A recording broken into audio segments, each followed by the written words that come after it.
Zohran Mamdani is about to be elected. Is he already in hot water with his left-wing base, or is it all going to be just fine? Meanwhile, the government shutdown continues, and Snap is about to cut out. We'll get to all of that. Plus, it's Halloween, the last day of October, and the Daily Wire's biggest month yet. We premiered our new flagship show, Friendly Fire. We released powerful new documentaries, including the 1916 Project, USS Cole, Al-Qaeda's strike before 9/11, and Hiding in Plain Sight. We gave members access to the Halloween thriller Nefarious. We welcome Matt Fradd as the newest voice joining the Daily Wire. We introduced the Daily Wire Lifetime Membership. And we gave you the first look at the Pendragon cycle, The Rise of the Merlin, coming January 22nd. You can get access to all of it and everything coming next for under $7 a month with our deal of the decade. But time is running out. Go to dailywire.com/subscribe and start watching this weekend. Well, the first rule of Marxist revolution is that it must always eat its own. And we're beginning to see that even before Zohran Mamdani is elected mayor of New York. Very high likelihood that that is going to happen. According to the betting markets, it is almost a certainty, actually, that Zohran Mamdani becomes the mayor of New York. Over on Kalshi, for example, he's like a 92% shot of becoming the mayor of New York. And barring some sort of cataclysmic event like Curtis Sliwa dropping out in the next 5 minutes, it is very likely that Mamdani becomes mayor of New York, specifically because the vote splits and he wins with 45% of the vote or something. But the heartburn is already setting in, because here is the problem. Once people begin to govern, it turns out that there are actual rules to governance. You actually have to be a person capable of carrying out the office of mayor, and there are obstacles to that. And so all of the bizarre, radical signaling that you've been doing runs up against reality. And make no mistake, Zohran Mamdani is as radical as it is possible for a candidate to be. The man has embraced Marxism. He has embraced jihadism. I mean, remember, this is a person whose parents are radical. I mean, he's a second-generation radical. I mean, here is some tape that just emerged of his father comparing Abraham Lincoln to Adolf Hitler. This is in 2022. I guess it's very recent footage. Abraham Lincoln generalized the solution of reservations. They herded American Indians into separate territories. For the Nazis, this was the inspiration. Hitler realized two things. One, that genocide was doable. It is possible to do genocide. That's what Hitler realized. Yeah, well, again, this is the well from which Zohran Mamdani draws. And he came to America as one of the privileged scions of an immigrant family. His father, a Columbia University anti-American professor. His mom, an anti-American producer. Both of whom believed in this sort of racial hierarchy of victimhood. And now he's the leading candidate for mayor of New York. He's going to run up against some problems. And this is a point that Politico makes. Zohran Mamdani and the New York City Democratic Socialists of America will have some relationship issues to iron out if he's elected mayor of the nation's largest metropolis. The DSA has been integral to his success. And as we discussed on the show, the DSA is a revolutionary movement. They're not interested in governance. They're interested in revolution. They want to overthrow capitalism. They want to overthrow the Constitution. They hate all of these things. But the problem is that once they get people elected to office, those people usually have to operate at least within some boundaries. As Politico points out, how the arrangement will work out should Mamdani win on November 4th is uncharted territory. Christina Greer of Fordham University says one or two things will happen. They'll give him a grace period and let him get his sea legs and recognize compromise as a way to get something done, or they become one of his biggest obstacles. And if that happens, he'll be fighting people from the right and the left. Well, again, it is clear that he is going to, in some areas, moderate because he doesn't want to completely destroy all credibility with the New York population. So, for example, he wants to retain the NYPD Commissioner, Jessica Tisch. And he is committed to following through with the city's plan to build 4 new jails to replace Rikers, which is something that both he and the DSA had previously opposed. Well, we'll see if they give him any space. My theory is that they will give him some space, that they will allow him to be as revolutionary as he wants to be within the formatics that have been provided to him, and then they will gradually hollow out the movement. What the DSA is realizing is something that people on, I think, all sides of the political aisle are realizing, is that if you maintain your extremely radical ground, but you operate within the party system, you're able to more quickly take power than if you operate outside the party system and just try to browbeat people. That hijacking a party, as it turns out, is way, way, way easier than forming your own. That ideologically twisting and turning people, or kind of the soft libs, into Marxist fellow travelers is incredibly easy because people will go along with it in order to, quote unquote, stop the other side. Tribalism in politics means the death of the normie center. That's what it means. It means that the DSA, of course, in the end, I think this heartburn, this angst, it's going to be overplayed. They know exactly who Zohran Mamdani is. They know he's a revolutionary, and they are perfectly happy to fellow travel with him, knowing that his heart is in the revolutionary place. Now, maybe he ends up stopping short. Maybe they end up turning on him when he's no longer useful to the movement. Marxist movements have a real habit of doing this. They will turn on absolute butchers like Leon Trotsky if it turns out that he is now inhibiting the next step of the revolution. But my inclination would be that they will give Zohran Mamdani an awful lot of rope with which to hang the city of New York before they make those sorts of moves.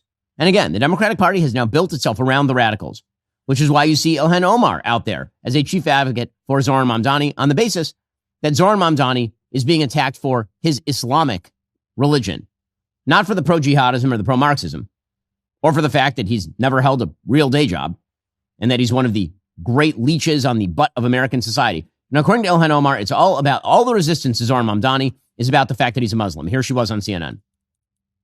Well, the tsunami of the anti-Muslim attacks that we are seeing is deeply concerning.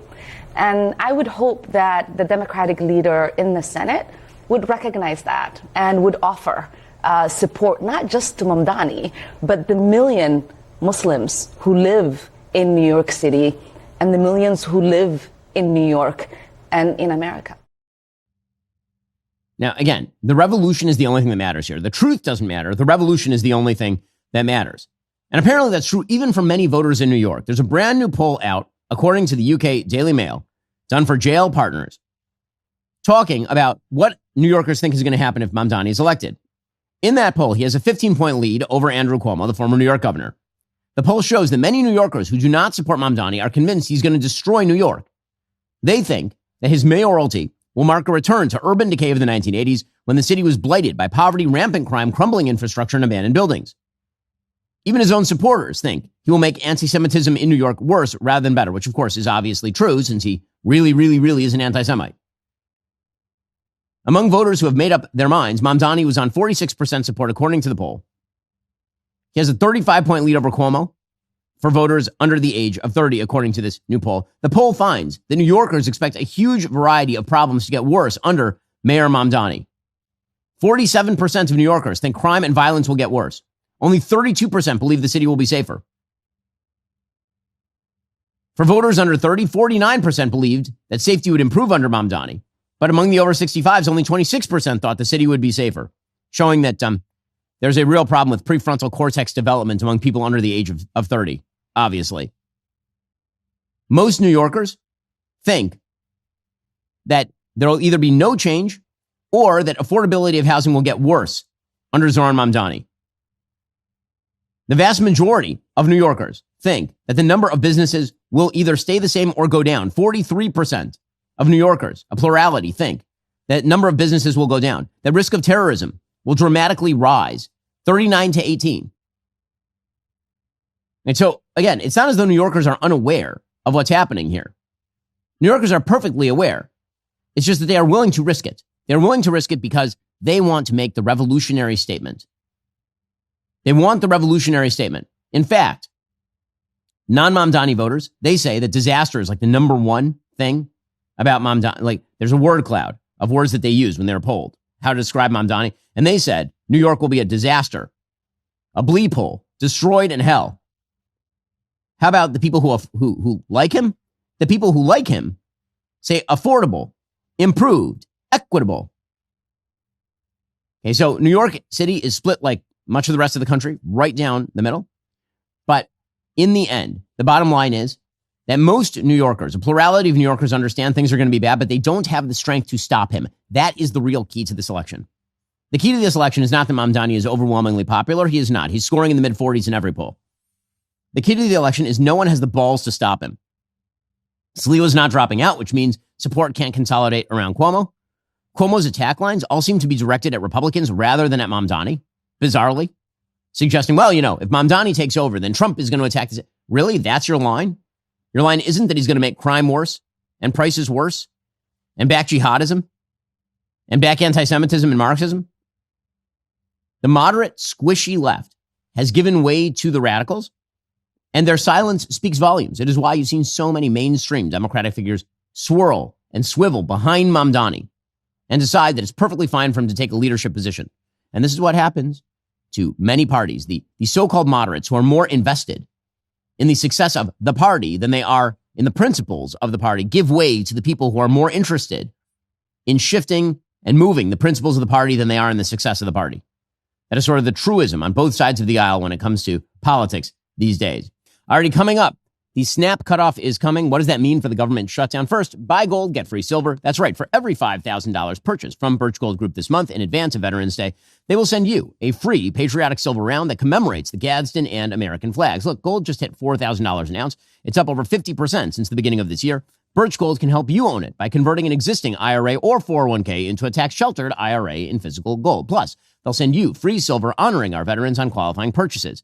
And if you're current or former military, Birch Gold has a special offer just for you. They're waiving custodial fees for the first year on investments of any amount. With an A+ rating with the Better Business Bureau, tens of thousands of happy customers, many of whom are my listeners, I encourage you to diversify your savings into gold. Birch Gold is great.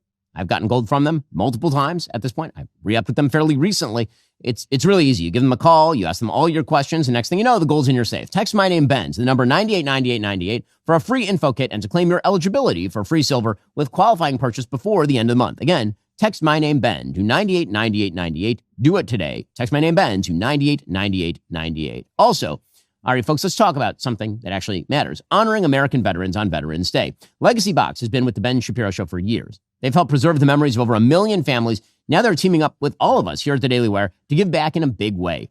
Legacy Box is donating 10 grand worth of legacy boxes to American veterans. So those incredible stories of service and sacrifice don't get lost to time.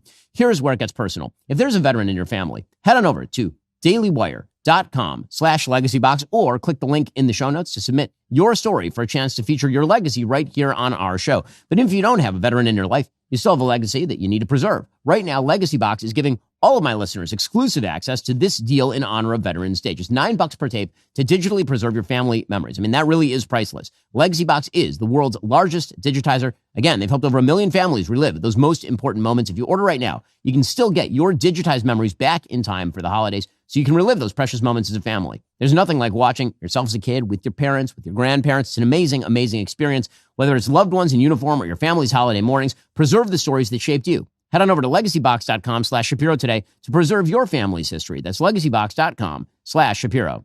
Okay, meanwhile, the government shutdown continues apace. We're about to hit the SNAP cutoff tomorrow. That is when federal funding of SNAP is set to expire. This, of course, is dangerous political territory for everybody involved. A brand new poll shows that independents actually hold Trump and Republicans responsible for the shutdown.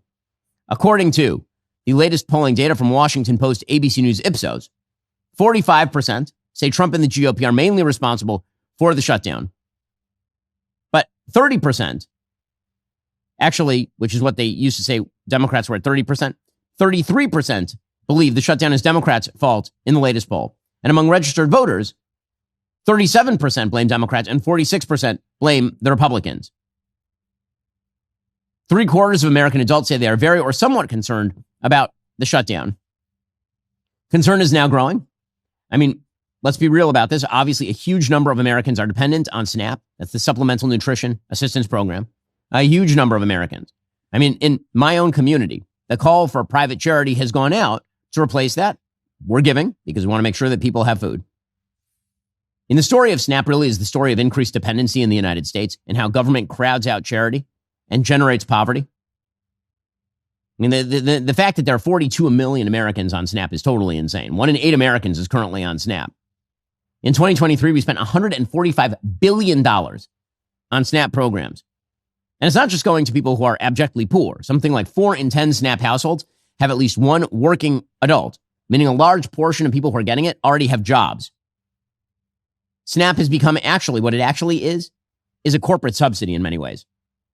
And SNAP is basically a way to make sure that people who are making minimum wage at McDonald's have enough food on the table. If you got rid of SNAP, what would actually happen is a competition for workers that would require an increase in wages. So actually, corporations are very happy with SNAP. They don't bear most of the burden. The taxpayers pay most of the burden. And then they get to pay their workers less because SNAP is there to sort of fill in the gaps. And the rolls are not just ballooning because of economic hardship, but because eligibility over the years has exploded. A bunch of different states use something called broad-based categorical eligibility, which is a sort of loophole. And it actually allows people with incomes up to 200% of the poverty line qualify. And then sometimes it even waives the asset test entirely. So you can theoretically have a decent income and a nice car and even money in the bank and still qualify for SNAP. Millions of people have been invited onto the rolls. There's waste. There's abuse. Every time somebody tries to cut it or change it, people then claim that millions of people will go starving. And then there's a problem, which is illegal immigration. Federal law says that non-citizens aren't eligible for SNAP, but there are a bunch of loopholes and lax verification status that means benefits can actually flow to people in mixed status households. So, for example, illegal immigrants come to the United States, they drop a baby, the baby is eligible for SNAP, now the whole household is eligible for SNAP. So a lot of the time, taxpayer money is covering families who are here not lawfully. There are certain conservative groups that estimate billions in benefits are indirectly supporting households with at least one illegal immigrant member. Well, it turns out all these numbers add up. I asked our friends and sponsors at Comet, a project of perplexity, since the LBJ era, how much have food stamps and the subsequent SNAP program cost American taxpayers? The answer? Since the introduction of the food stamp program during the LBJ administration and its evolution into SNAP, the total cost to American taxpayers has exceeded $1 trillion. $1 trillion. And you can see how it's elevated. And particularly in this period, it is elevated radically. In terms of estimated annual spending in billions, there's a chart that's provided by Comet here.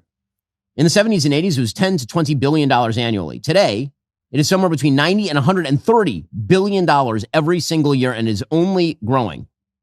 And just like every other program, to understand SNAP, you have to understand that it started off as a fairly tiny program, and then it just expanded into this gargantuan program that eats up giant chunks of our budget. Now, again, none of this is to argue that we could immediately cut off SNAP or should immediately cut off SNAP. The reality is what we probably should do is push it back on the states, which is where the authority really should lie for helping out people in dire poverty. The idea that the federal government ought to take the predominant role in determining who gets food stamps in Mississippi is kind of ridiculous, frankly. And these are local issues, and the Constitution was written without the power of the federal government to do any of this sort of stuff. The federal government does not have the power to do this. It is a violation of the Constitution.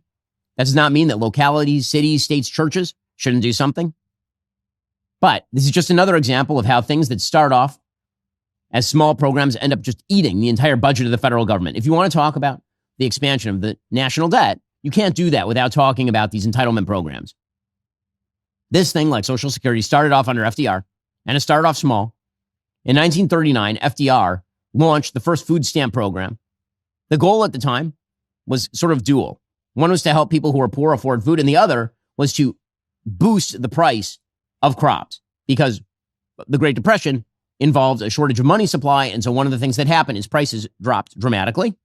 And because prices dropped dramatically, farmers felt that they could not actually unload their crops. So the way that it worked originally is that people who are on relief, which is what they used to call welfare, could buy orange stamps that were equal to their normal food budget. They'd spend $1 and then they'd get 50 cents of blue stamps to buy surplus foods. Over about 4 years, 20 million Americans used that first food stamp program. At the very, very top of it, at the very top of the peak of the food stamp program, they had like 4 million enrollees. And then it ended during World War II. And then in 1960, it was sort of reinstated in 1961 because there was a bit of a rough economic bump. And there was a pilot program that basically let people buy stamps just to get more regular groceries as opposed to having a separate blue stamp. It was still a small program. In 1964, there were 380,000 recipients. Then came the LBJ era. And just like everything else in American life, the Constitution was ritually debased under LBJ. And LBJ expanded the food stamp program under the Food Stamp Act of 1964, which led to, by 1970, 10 million Americans on food stamps. And by 1974, 15 million Americans on food stamps. Reagan tried to cut it back a little bit. Then it was expanded again back in the early 1990s, late 1980s, early 1990s. And then it was cut back a little bit in the 1996 Welfare Reform Act. And then George W. Bush really expanded the food stamp program. It expanded eligibility, for example, for legal immigrants. After 5 years in the United States, one of the 1996 restrictions was that legal immigrants were not eligible for food stamps. And so now legal immigrants were eligible after some 5 years. Also, everybody started using EBT cards. So one of the things that food stamps used to be was sort of stigmatizing. Now, of course, it's not. It just swipes like a debit card. In 2008, Congress passed another farm bill that increased funding by $10 billion over 10 years and officially changed the name from food stamps to SNAP, Supplemental Nutrition Assistance Program. And the reason they did that is because they were afraid of the stigma attached to the idea of food stamps. Then the Great Recession hit. SNAP enrollment started to really climb. By 2008, 28.2 million people were on food stamps. And then Barack Obama, never let a good crisis go to waste, immediately, radically increased the size and scope of food stamps. A family of 4 got about $80 extra in SNAP every month as a recession boost. And the federal government started pouring in money and money and money and money. And enrollment skyrocketed. It went from 28 million in 2008 to 48 million in 2013. So nearly a doubling of the number of people on food assistance under Barack Obama. And then under Donald Trump, it dropped a little bit. And then COVID-19, and it exploded again to the point where now 42 million people are on food stamps. Okay, so that is a good object lesson in how small programs end up eating entire federal budgets. And there's waste, and there's fraud, and there's abuse, and there are ways to rein that in. But of course, everyone will demagogue the issue, and that will never happen. Okay, with that said, SNAP, the funding is set to end tomorrow. When that happens, the pressure to end the government shutdown is really going to ratchet up. And Democrats know this. This is why, presumably, this is what Democrats have been holding out for. Cory Booker, one of our more demagogic senators, he went onto the floor of the Senate yesterday, and he said we shouldn't have to choose between feeding families, namely food stamps, and giving families health insurance. Now, the thing is, Republicans are perfectly willing to sign off on SNAP.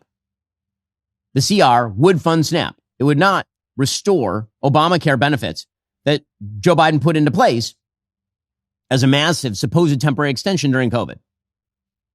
But Cory Booker wants both, and he's going to hold up the people on food stamps in order to get it. November 1st, most Americans will now know that their health insurance will rise astronomically. And as a result of that, millions will lose health insurance. And what that means is, as I've talked to families in New Jersey, I talked to a dad of a special needs daughter who said him and his wife are going to have to give up their health insurance to keep their child covered. These are real stories of real people. And so don't tell me we as the United States of America have to choose between feeding families and giving families health insurance. We can do both. Okay, well, I mean, here's the thing. We cannot afford to do everything the Democrats say we can afford to do. This is how we end up with $38 trillion in debt and massive deficits. That was the entire reason for things like the one big, beautiful bill, by the way. And Cory Booker also said he doesn't understand this level of cruelty. My dude, it is your party that has held up a clean CR every time it's been presented.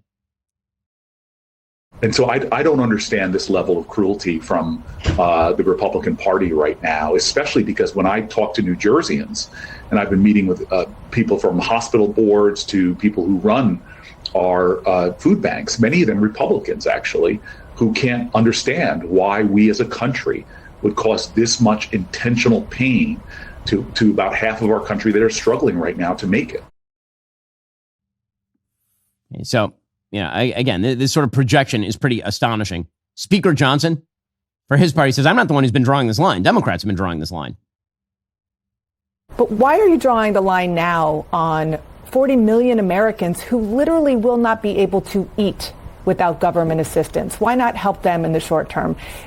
And why are they? Wait a minute. Yeah. Wait, I reject the premise of the question. I'm not drawing the line. The Democrats are drawing the line. If we had a contingency fund that we could use, that would be done. The White House has demonstrated over and over, the executive branch, all the cabinet secretaries are doing everything they can to mitigate and reduce the pain. Yeah, again, we'll have to see how all this plays out. My guess is that as the pain grows, you're going to see more Democrats drop off, because if you're in a purple state, you don't want to go home and explain why you keep voting against a clean CR. And as the country has sort of polarized politically, what that means is that the red state senators in this upcoming election are fairly safe. There are a lot of purple state senators who are blue, who are in a little bit of trouble, actually, in this upcoming election. Coming up, Kamala Harris just won't go away. First, there's a reason I'm proud to say Pure Talk is my wireless company, because they don't just talk the talk, they walk the walk, especially when it comes to supporting our veterans. This month, Pure Talk is choosing to support Canines for Warriors, an incredible organization that rescues and trains dogs, then pairs them with veterans struggling with PTSD. These are men and women who served with honor. When they come home, that brotherhood, that support network they had in the military, very often it just disappears. Canines for Warriors steps up to fill that gap, giving these heroes purpose, companionship, and healing. That's exactly why Pure Talk, a veteran-led company, supports them. Choose a wireless company that shares your values. And with talk, text, plenty of 5G data for just $25 a month, you could also be saving a lot of money. And I use Pure Talk all the time. Coverage is great, paying less money, and they share my values. So again, this is like an easy call. Go to puretalk.com/Shapiro and make that switch today. Again, head on over to puretalk.com/Shapiro. Switch on over to America's wireless company. That's Pure Talk. Go check them out right now. puretalk.com/Shapiro and make the switch today. puretalk.com/Shapiro.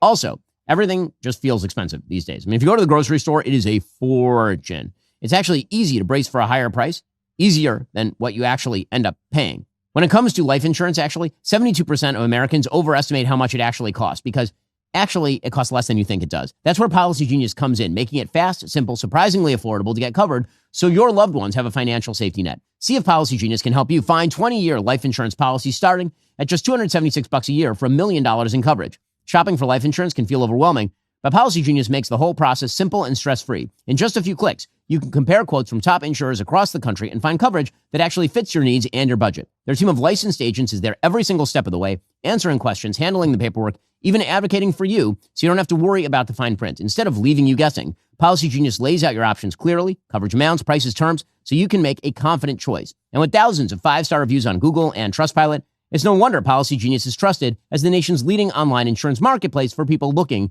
to protect their families. Life insurance is super important. God forbid something happens to you. You want to make sure everybody's taken care of. Secure your family's future with Policy Genius. Head on over to policygenius.com/Shapiro to compare life insurance quotes from top companies. See how much you could save. That's policygenius.com/Shapiro.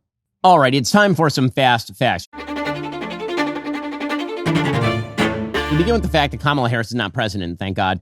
Thank God. But that doesn't mean that she is not making the rounds. And the fact that she still has presidential ambitions speaks to the wonderful nature of America, where apparently literally anyone can fail upward and succeed. She has spent the last several weeks lamenting her downfall, talking about how terrible it is for Kamala Harris. Here she was just yesterday lamenting the fact that her staff downplayed her accomplishments, which would be nearly impossible. I'm not sure how you downplay zero. She had no accomplishments. I'm not sure how you downplay those accomplishments. Apparently, she's pissed off her staff downplayed her non-existent accomplishments. What wasn't being said? The accomplishments, the credibility of my leadership. They thought that, and you say this on page 51, if you were shining, then Joe Biden was dimmed. So it was very much in their interests to make sure you were dimmed. One could argue then so that Joe Biden was shining. Yeah, and that was, again, it was very short-sighted.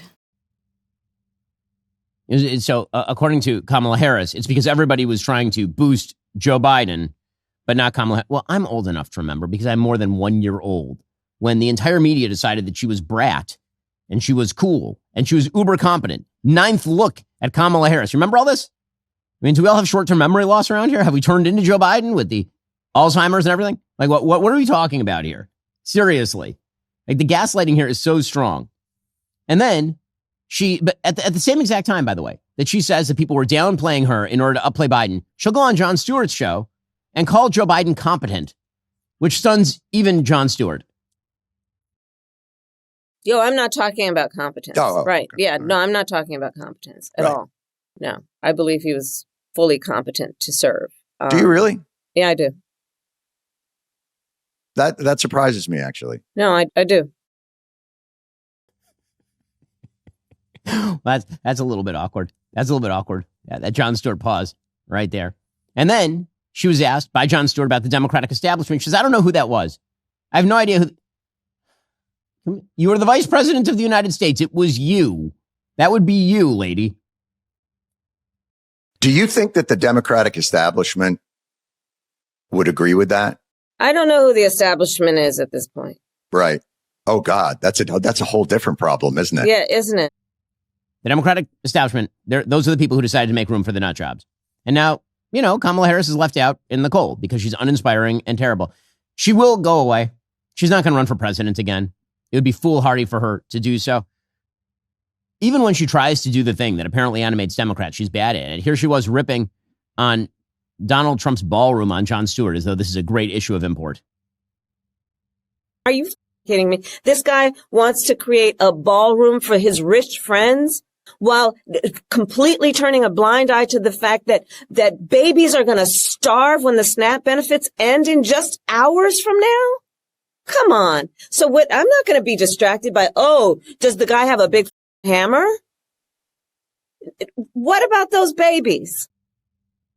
Really, she's so bad at this, truly. Well, good riddance to bad rubbish. I can't imagine many Democrats are going to be inspired by her latest book tour to want to bring her back around for another attempt. Meanwhile, ICE is now vowing that they are going to increase the number of raids up to and including during Halloween.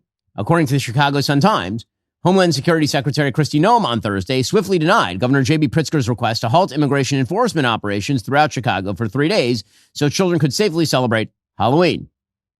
Noem said no. She said, we're not willing to put on pause any work we do to keep communities safe. The fact that Governor Pritzker is asking for that is shameful. I think, unfortunately, he doesn't recognize how important the work is that we do to make sure we're bringing criminals to justice and bringing them off the streets. Now, Pritzker is arguing that she's arresting legal citizens and it's terrifying people and kids can't go out and collect candy in Chicago. And she says, no, that is not what's happening.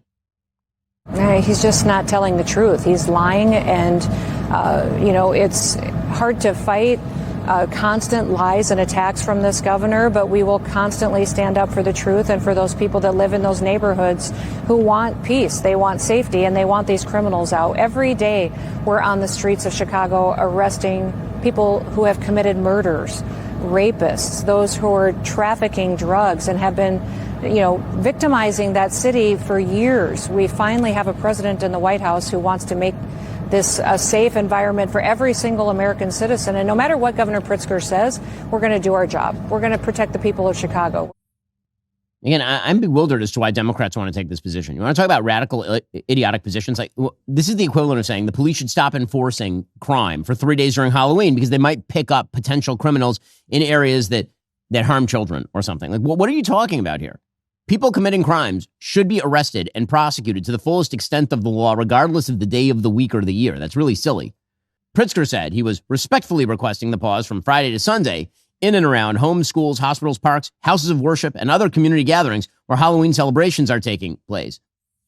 And he said it was based on a desire to protect communities throughout Chicago. Again, the idea being that ICE are the predators and that criminals are somehow the victims. That's the idea. Well, it's that kind of logic that Kristi Noem says is putting ICE agents at risk, which is probably true. Here she was talking about it. By what Mayor Johnson's doing, by what Governor Pritzker is doing, it's endangering lives, and they need to stop. They need to stop because there's consequences to it. Their words have consequences, and we're seeing that. An 8,000% increase in death threats against law enforcement. That's horrific. That shouldn't be happening in America. That shouldn't happen anywhere in the world, and I blame them. Okay. Again, I don't think she's wrong about all of this. Okay. Meanwhile, in other big news, the president has now called to resume nuclear testing.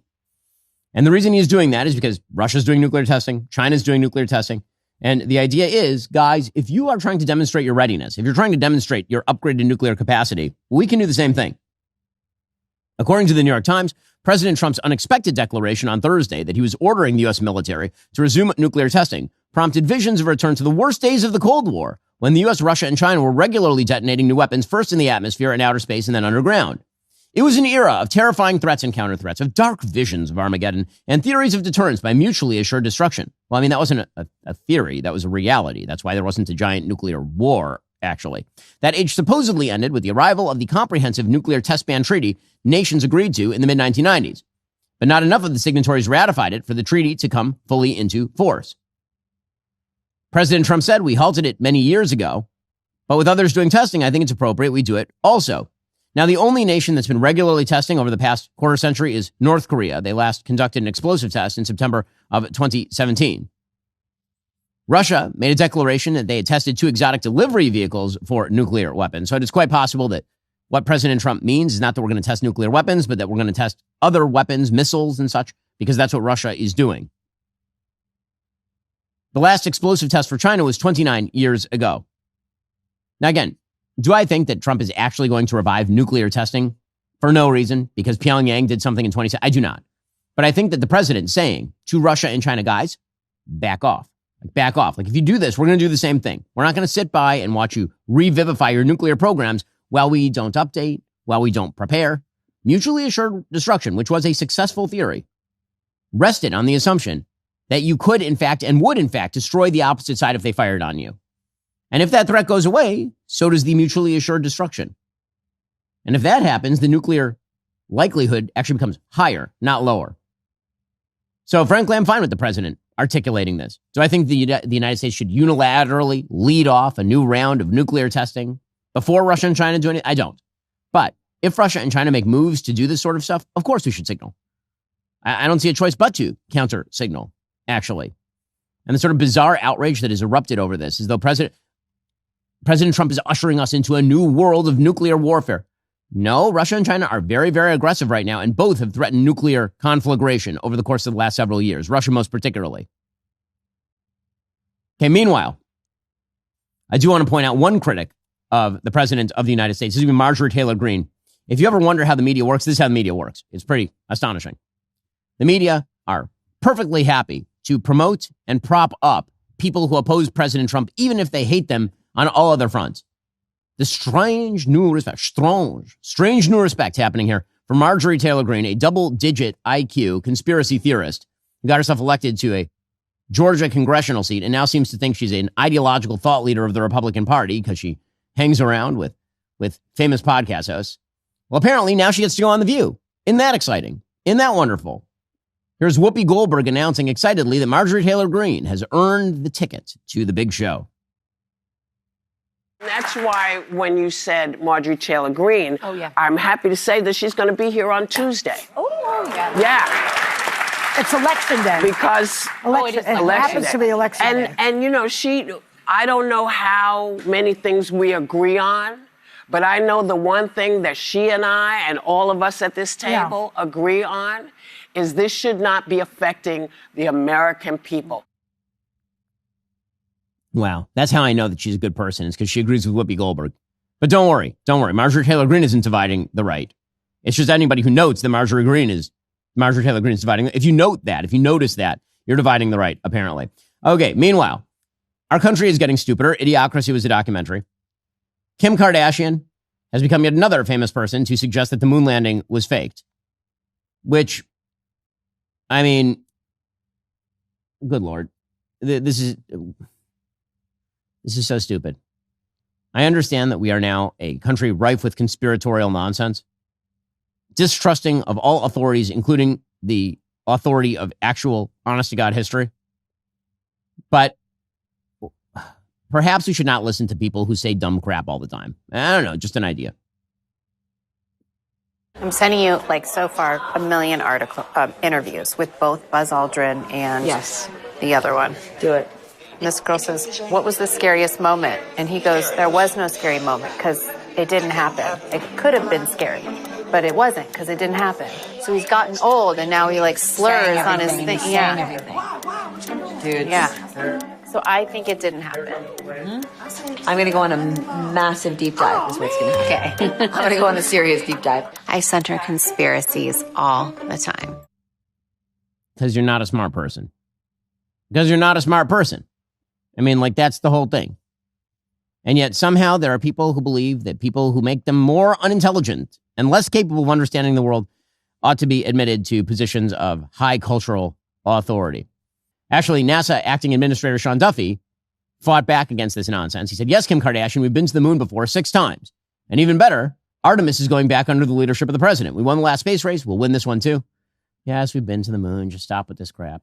Already coming up, Cabot Phillips from Morning Wire stops by. So does Andrew Klavan to talk about his new book. First, true self-reliance begins with taking control of your health.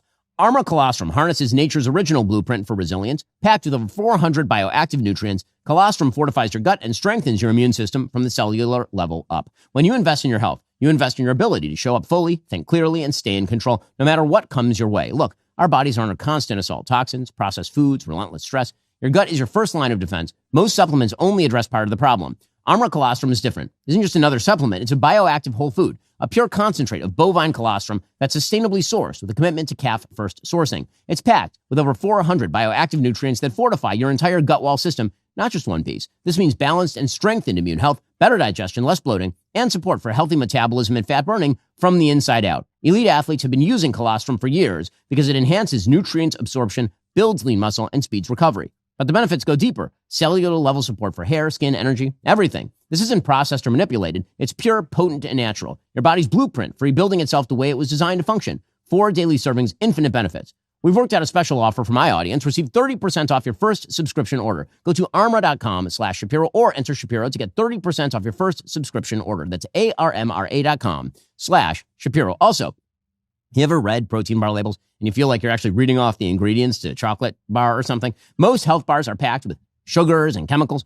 My team and I have tried countless bars that either tasted just terrible or left all of us hungry again within an hour. Luckily, my team has now found Equip Foods Prime Bar. It's the first of its kind grass-fed beef protein bar with only real food ingredients and absolutely nothing to hide, with 20 grams of clean protein. Starting today, my listeners will receive an exclusive discount on Equip's Prime Bar, which has become our team's favorite protein bar on the market, with 20 grams of protein in every bar. Made with just 11 clean ingredients like collagen and colostrum, these bars deliver 20 grams of grass-fed beef protein without the bloat. They're free from whey, seed oils, and artificial additives. Plus, they're naturally sweetened with dates and honey, so they taste like dessert without the guilt. Producer Justin, he's been chowing down on these things. He likes the taste and he likes the protein even better. If you want to try the cleanest protein bar on the market that already sold out once, head on over to equipfoods.com/Ben Shapiro. Use code Ben Shapiro at checkout to get 25% off one-time purchases or 40% off your first subscription order for a limited time. That's EQUIPfoods.com/Ben Shapiro and use code Ben Shapiro at checkout. Okay. Now, speaking of anti-scientific positions, I noted weeks ago that when the Department of Health and Human Services decided to make a gigantic announcement with President Trump that Tylenol was driving autism in the unborn, that there was not enough evidence to support this position. And people got upset because if you point out that actual science did not support the position being taken, then this was somehow a betrayal of the cause or something, that MAHA couldn't survive unless you admitted that Tylenol causes autism, which again, the evidence is extremely scanty on that front. Well, now RFK has had to admit that the evidence is not sufficient to say that Tylenol causes autism, which, I mean, duh. The causative association between Tylenol given in pregnancy and the perinatal periods is not sufficient to say it definitely causes autism. But it is very suggestive, and it's suggestive in animal studies and core blood studies and observational studies from nation to nation. And so there should be a cautious approach to it. And that's why our message to patients, to mothers, to people who are pregnant, and to the mothers of young children is consult your physician. Okay, but that wasn't the way that it was laid out. And in fact, there are now gigantic lawsuits happening against Tylenol claiming that Tylenol causes autism.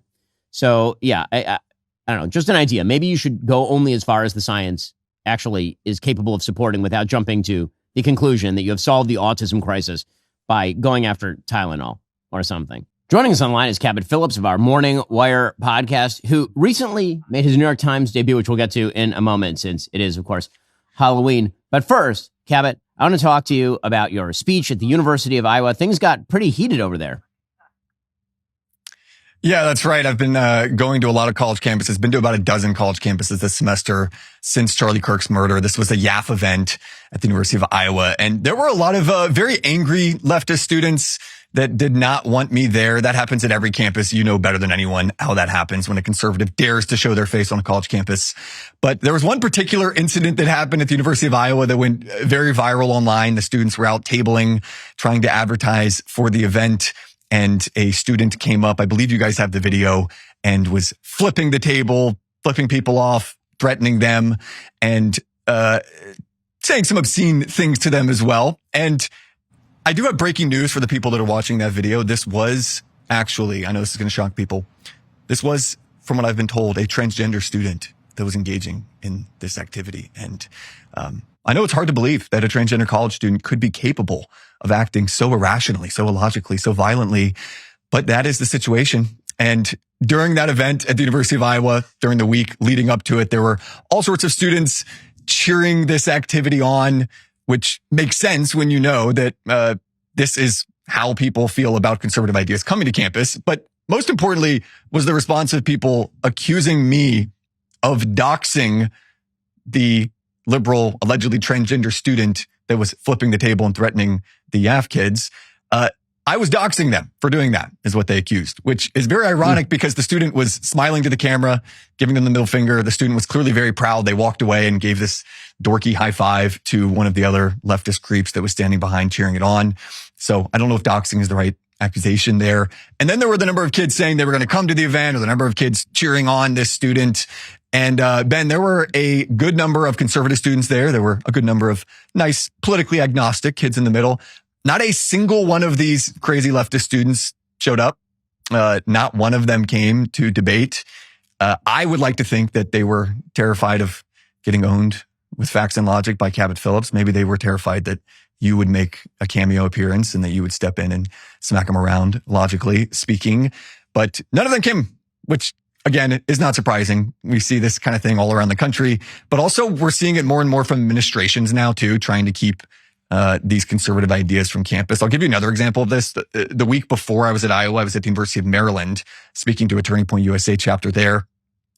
The students put in the request, the university approved it, and then right before the event, the university said, hey, this is kind of dangerous speech. This is a controversial speaker from the Daily Wire that's coming.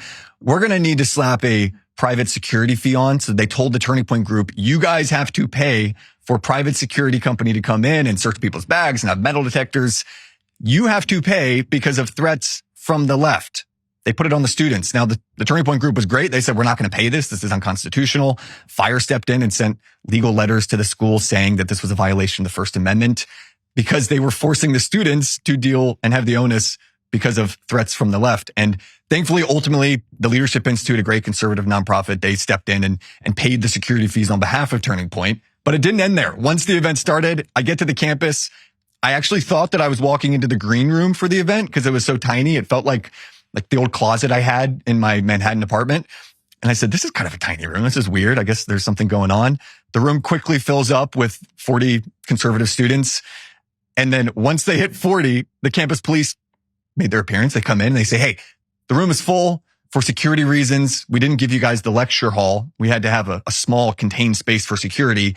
So the room is full at 40. Everyone else who was in the audience trying to get in, out in line, what appeared to be the vast majority of the audience, the university said, yeah, sorry, you guys can't come in. It's about safety. So they intentionally stuck us in the smallest classroom on campus for safety. But I think it was clear they wanted to protect the number of students that were actually going to hear those ideas.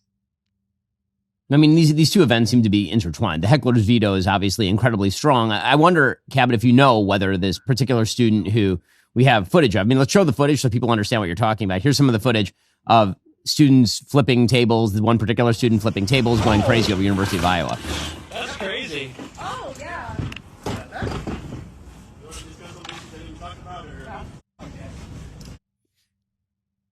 Yeah, enjoying life. Here's my question is, were there any repercussions from the University of Iowa administration for this sort of behavior, or would they just kind of look the other way?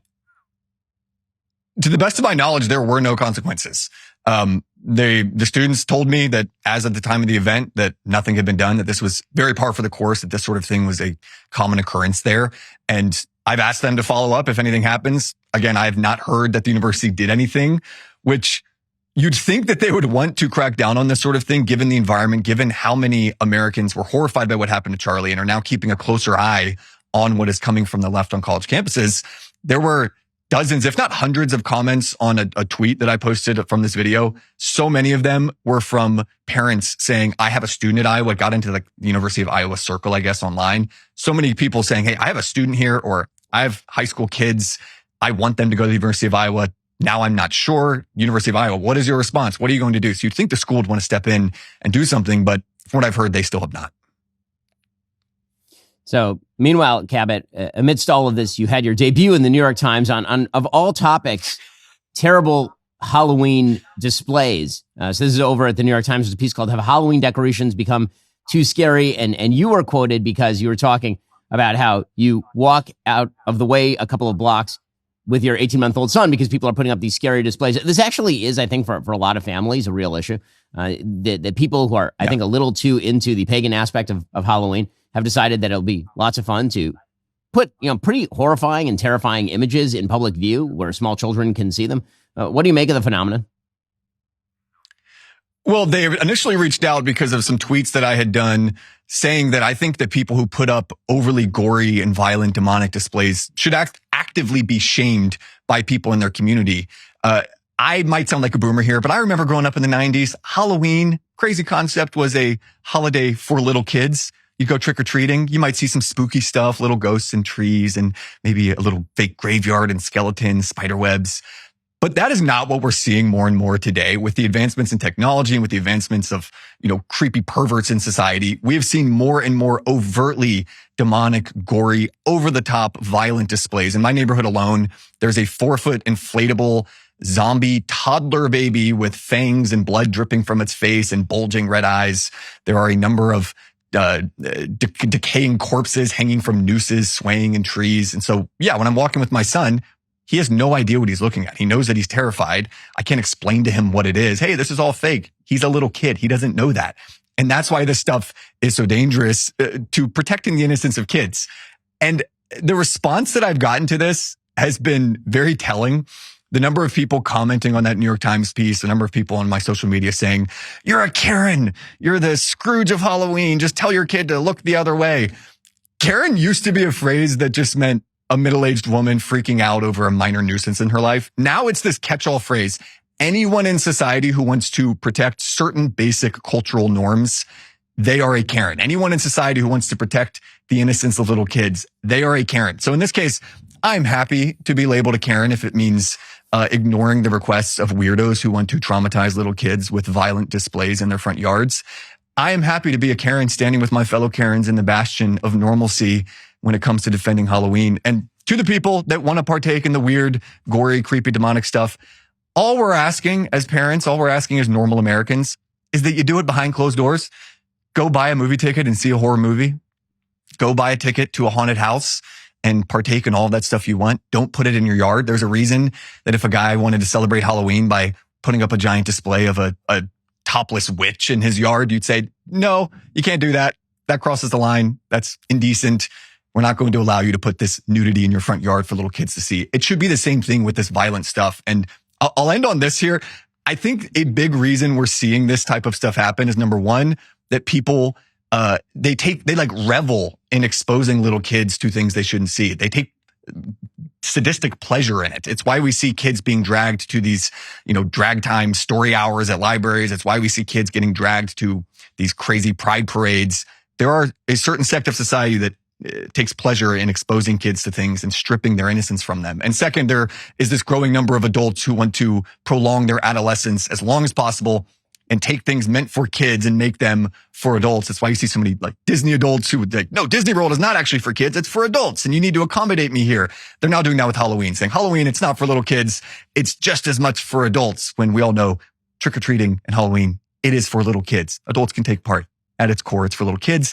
And I'm just trying to defend it. Ben, I got to get your take. Am I being a Karen here? Am I over the top for being offended? No, I mean, by these I totally displays? agree with this. I have 4 kids, all of whom are under the age of 12. And when we walk around the neighborhood, and we live where there's an HOA that's pretty strict about what you can display outside your house, but we've been in neighborhoods where that is not the case. And there are people who are putting out egregious stuff. And frankly, I do think that I have a right to walk down the street with my children without having to be confronted with gory, hideous images where I have to shield my children's eyes. And I don't think that that's a crazy statement. The stuff that happens in the public sphere actually affects everybody. And pretending that public and private, that distinction needs to go away because of the feelings of adults who wish to act like rowdy teenagers is really silly to me. So, Cabot, I congratulate you on being yet another Gen Z 80-year-old. That's exciting stuff. Cabot, appreciate the time. Thank you, Ben. Well, joining us online is my friend Andrew Klavan, the host of The Andrew Klavan Show and author of After That, The Dark, which is his brand new book. It's around here somewhere. Guys, I don't know where you put... Do you have one, Klavan? Hold it up. Hold up your book. It's behind you. Okay, fine.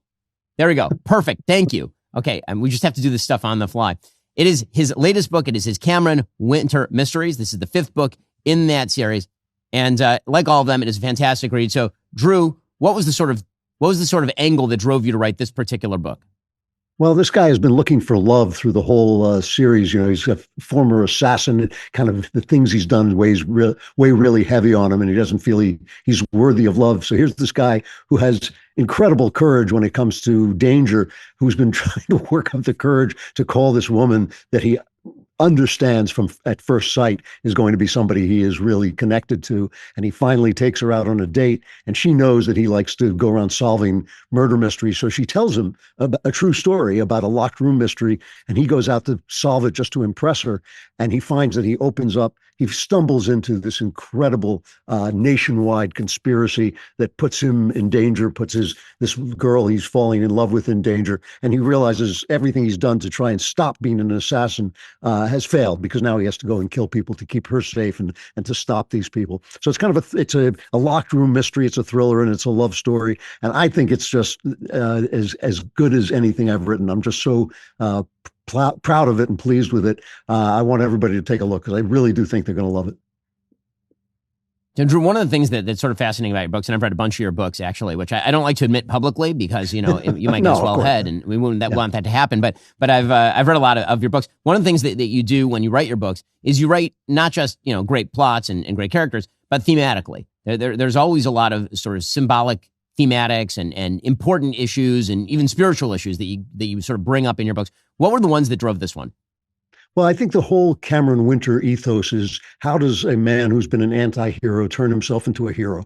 I mean, one of the things I've seen in the culture for the last 20 years is that the role of men has become completely murky on TV, and the great moments of TV, which were around the 2000s, early 2000s, all you saw were anti-heroes. You saw The Sopranos, and you saw Breaking Bad, you saw The Shield, The Wire. Every guy was a good guy, but also a bad guy at the same time, or he was manly, but he was a bad man. And so Cameron Winter has been that bad man, and suddenly he thinks, wait a minute, maybe there's some other way to be a man. So it's this transitional thing. It's a real struggle, because men have to do dangerous things. They have to do wicked things. They have to be able to do nasty, dangerous things in order to be good people, but they also have to not be able to do those things. And that's the kind of thing he's wrestling with. When is it right to pull the trigger? When isn't it? And to me, I consider myself, I probably shouldn't say it, but I consider myself one of the best action writers in the country. However, action doesn't mean anything to me unless it's about the characters involved. So everything that happens in these books is really a way of exploring character, and exploring character in the culture of the moment, which is obviously in a low point, and trying to climb up out of it. And I believe it will, but I think it has to be led by men who figure out what it is to be a good man. Yeah, and Drew, one of the things that I think conservatives tend to overlook very often, because conservatives are business focused, or they're religion focused, or they're fact focused, when they sit down and they sort of watch what they want to watch on TV, they tend to watch whatever is sort of available. It's like they turn off that part of their brain, and then when you as a conservative say, you ought to read this type of fiction because this sort of fiction is actually good and promotes your values, then you kind of see the eyes glaze over very often with conservatives. Like, that's not how I view entertainment, or why shouldn't I spend my money on the latest nonfiction book? So, for conservatives, I think it's valuable to understand why fiction is actually a really important medium, maybe a more important medium than nonfiction for most people. Yeah, it's the most intimate cultural artifact there is. It's a complete direct connection between creator and the reader. And the other thing is, there are two things going on at once. One is the publishing business, except for my publisher, has been taken over by women, and they don't produce things that men want to read. So they say, well, men don't want to read novels. But every time I write a novel, men want to read it. And when I was asked by Thomas Nelson to write books for boys, they said, we can't get boys to read. And I said, of course, look around the room. You're all women. You don't know what boys want to read. And when I wrote action novels for boys, they really sold well. They sold very quickly and a lot of copies. And so I think that's one thing, that men have been sort of struck out of the arts. But the other thing is, conservatives do have this prejudice where they think, why am I reading this? It's not true. There are like two people that I talk to in the conservative movement who really appreciate fiction. You're one, and Glenn Beck is the other one. And they're the two people who get it, that this is an important thing. And the reason it's important is because it adds perspectives to your mind. You don't have to agree with those perspectives. You just have to be able to experience them so you understand what other people are doing. You read enough and you start to look at the culture and get what's going on beneath the surface, because so often conservatives look for practical causes, financial causes, economic causes, political causes. All those things are real, but you're also dealing with human nature. And you do not know what finances, economics, and politics will do if you don't understand human nature. You can only get that understanding from the arts, from an engagement with the arts. And I think the conservative movement would really benefit in not only each individual, but the movement itself would benefit from a real engagement with creativity in the arts. Well, the book is After That in the Dark by our friend Andrew Klavan. Check out his show, The Andrew Klavan Show, as well over at Daily Wire Plus. And I believe that there are signed copies of your book, After That in the Dark, in the Daily Wire shop. So people can go check it out over there as well if you are desperately in need of a cultural artifact that soon will be worth more on eBay because, I mean, as we all know, after people plot, the prices go up. So the supply, stops. So that's it. One of my books is now selling for like $2,000. Yeah, exactly. I can't go through an interview with Drew without making a joke about his impending death. Drew, I appreciate the time. Good to see you, dude. Always great to see you. Bye. Alrighty, coming up, we'll jump into the latest on the economy because, again, some mixed signals. Remember, in order to watch, you have to be a member. If you're not a member, become a member. Use code Shapiro. Check out for 2 months free on all annual plans. Click that link in the description and join us.